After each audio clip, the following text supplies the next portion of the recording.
تبريك قوشن بكل أفغانستان ملة مسلمانة بالجهان. عيد تبريك قوشن كعيد الفطر الحمد لله بالراهن داريكيت ومخصوصا بوتجندي ولاية نمروز.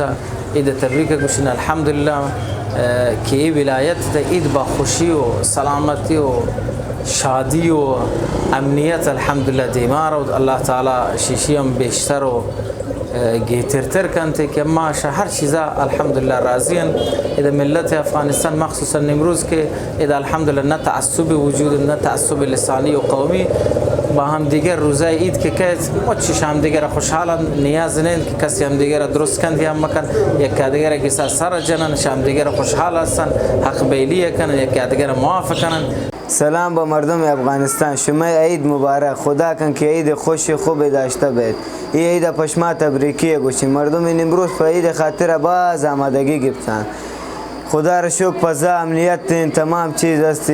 شما عید په خوشحالی و خوبی تیر بید. اما عید په خوبی و خوشحالی لوټن تمام مردم نمروز تیر کن گو تمام مردم افغانستان عید خوش خوب داشته بید. مردم نمروز عید پوچ چکن، کو چکن، واسکت چکن، مودان جوړ کن، خوشحالی کن.